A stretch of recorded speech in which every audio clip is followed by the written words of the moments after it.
Oh shit, ageism is in full effect. That old dude getting ready to show those little kids who's balls. Tired of these fucking kids trying to disrespect elderly people. No, I'm joking. That's how old folks be talking though, don't they? These kids ain't doing shit. Old folks ain't doing shit. Anyway, little girl thought she was the shit. She was getting ready to come after that dude, what's his name, motorbike, and found out that she really wasn't all that good. She was brave, but she really wasn't all that strong. He smacked the shit out, and then she's supposed to be a right hand. Turned out he was a right hand too. But it's crazy how the forms they choose are so different. I like the right hand shit. The right hand one walks around like a person and shit like that. I like that. You can just put it on your hand and fight with your bare hand and shit, and that thing's nice. He just has a gun, so I don't know, but his is a right hand, hers is a right hand, but his is a gun. Hers seems like the best one, you know what I'm saying? Like hers is a right hand, it's a fucking right hand. And she could throw a fucking right hook. Basically, those two are arm wrestling. Azuma saved her damn ass for a second. He jumped in front, took a couple bullets, took a couple shots, like his stomach's made of Teflon. Why don't he get his rest on? Because he's up for every hour he was slept on. But anyway, Reiko's boy, he went to some, they cut to a different scene, and he went to some Bubuki master. I'm thinking this dude, remember they said there's 4 gods. He might be the 4th god. He maybe not. I only remember seeing 3 motherfuckers. I think. Or 2. Or was it 1? Did I see any of them? No, because we did see motorbike. So that's 1. Then the dude with the blind hair who blasted shit with his chest, he shows up at the guy's house out in the wilderness and tells him, yo, it's on. Motherfuckers are going at Reiko. It's on. That was it. But he's supposed to be some master, so I'm guessing he's going to be extra fucking strong, extra fucking dope. I mean, the dude's got so much clout.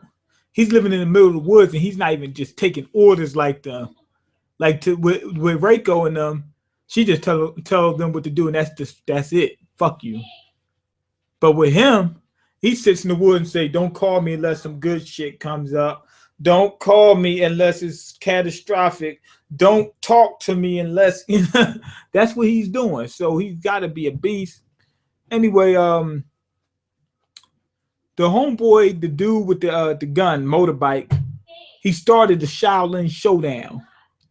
And you could do that now. They got Shaolin Showdowns now. And what you do is y'all tie each other together and fight until somebody either gives up, the Bubuki is destroyed, or some bullshit comes up. They get knocked out or something like that. And everybody bailed on it. The whole squad bailed on it because they said once you start that, the Bubuki won't interfere. They will not interfere. So that's why they bailed. They said we gotta get to Treasure Island. Same shit. Trash Island, Treasure Island. We gotta get there. They find the lady that's with them. She takes them to an old train. It looks like they in the blank station.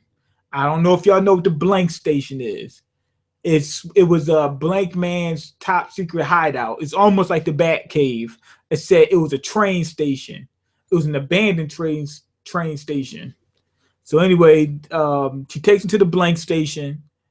She tells him this train is a big ass train. It looks like something like one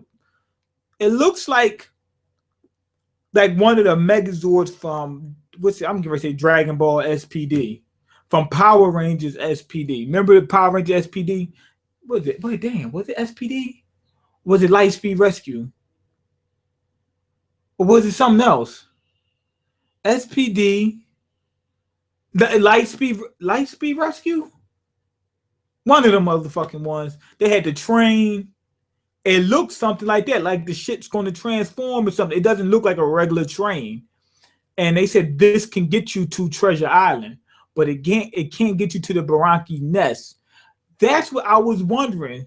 So it appears they could go to Treasure Island if they need to. They just can't go into the Buranki nest. I don't know. Maybe they waiting for Elliot nest.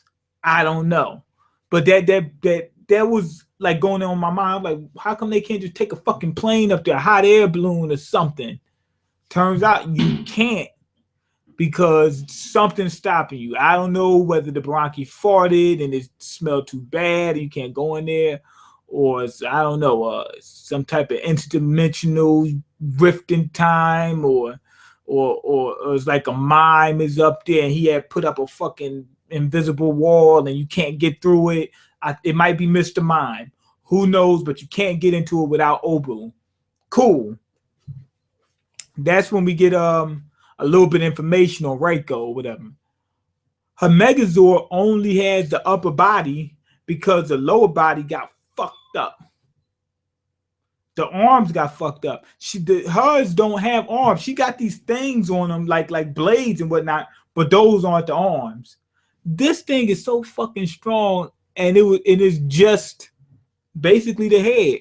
She said that he had said that in the battle the Bubuki got destroyed. Now remember, they said that they can regenerate infinitely as long as the eyes aren't damaged. So the eyes must have been damaged, or they was incinerated to a point where it was nothing left or something. Either the eye got damaged or it was nothing left. You know, that type of deal. So that's why he had he's using the gun. He says that the gun is actually a different one. He said, I stole it from somebody. He said, but I can't use it in order to bring back Entei. They trying to rebuild the motherfucker. They said they need Obu. Obu's the strongest one. When I heard that, I was like, okay, pretty decent. Now the girl's getting ready to get her ass slaughtered by that dude motorbike, and everybody's getting ready to head to Treasure Island. Azuma said, nah, I can't do it. And they're like, why? He said, I can't leave anybody behind. He said, if we make it but leave somebody behind, he said, is it going to be worth it? Well, let's see. If you save the entire planet, but one person had to die, will it be worth it?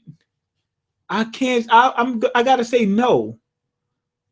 I mean, if you want to save 8 billion people, you have to save 8 billion. You can't save 7 billion, 8 billion minus 1. I ain't want to go through all that bullshit. You can't save 8 billion minus 1. You gotta save every last single fucking one. You obviously, I'm being sarcastic. Shit. Sometimes you gotta scramble a few eggs. But leaving her that particular person, Kogan, whatever, Kogan or Rogaine, you can't leave her behind. The only reason you can't leave her behind because she's the Bubuki user that you need. Can't leave her behind. But one sacrifice for 8 billion, dog, you got to do it. I mean, you got to do it. You can't. I mean, I don't know about torturing somebody, but hey, if somebody get knocked off real quick, it's better that than the whole planet, or the whole planet being ruled by some ruthless dictator or something. Now, anyway, we get a flashback, a motorbike going for the hand.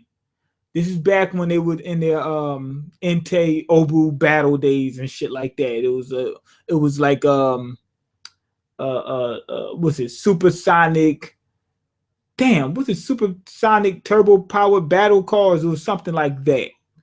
And he was purposely looking for the right hand. So that whole thing with Kogan or whatever, it didn't seem contrived now, because it wasn't like it's a coincidence.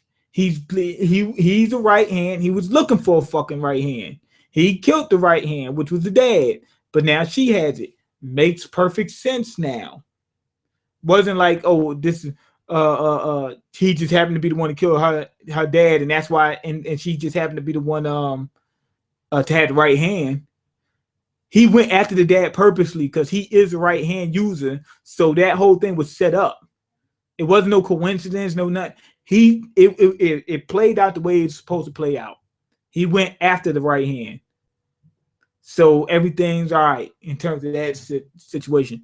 The right hand actually saved her. because he was getting ready to put a few holes in her. He said, I'm gonna leave you well ventilated, and shot a few shots at her. Damn hand jumped in front. The dad couldn't protect himself because he couldn't use Migi anymore, because I think he passed it on to her already. Some situation like that. She wasn't strong enough to use it, so turns out the dad just had to get dealt with.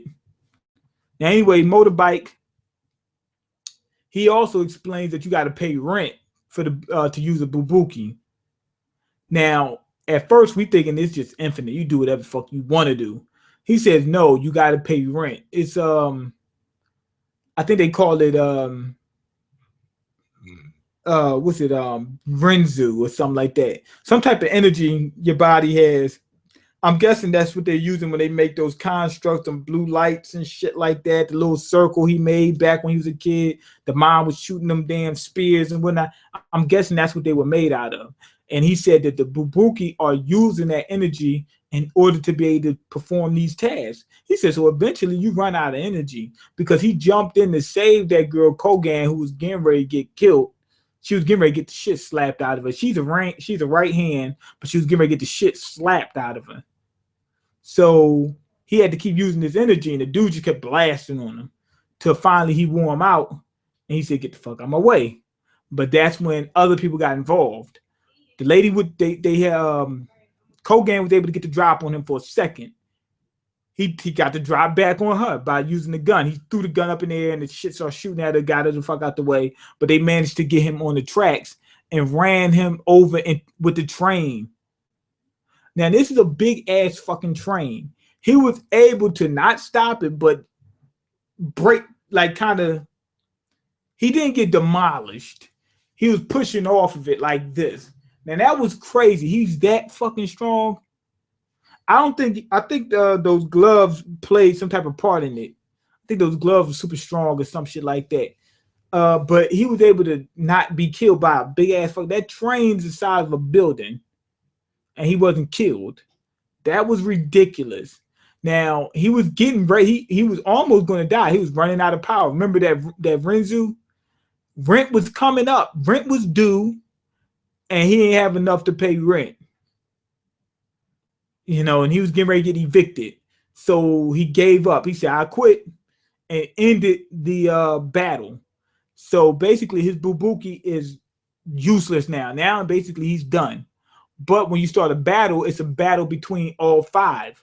So that means that what you call him got to face Reiko. Azuma's got to face Reiko.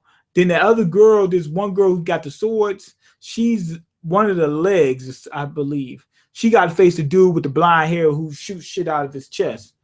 And he shows up right then and there. He shows up right then. Didn't even give him a minute to take a breath. And now it's on. This episode, pretty good. I liked it. They revealed how the Bubuki work. Revealed, like I said before, they revealed how you can't get to treasure. Well, you can get to Treasure Island, but you can't get to the Buranki nest without Obu. Because that was crazy. I kept wondering what was going on, why people wouldn't just go up there. Turns out there's a reason, but we just don't know the reason yet. And still, they said something about the lady that's helping them. I think she might be one of the original Bubuki users of Obu or something. Because they did say that they did imply that she was somebody important. Now, this other dude that's coming, that came from that little house in the middle of the woods, he might dust one of them off. But being that it's going to be a 5-on-5, I think they probably can lose one or two. But I think, yeah, no. You can lose up to 2. Because if you lose 3, then they win. It'd be 3-2. That's what it seems like they're trying to say. But anyway, go ahead and leave your comments, like the video, and subscribe. Because I can't eat. I'm broke, nigga. I'm broke. And you got the power to change that. Peace. I'm going to give this episode a 4 out of 5.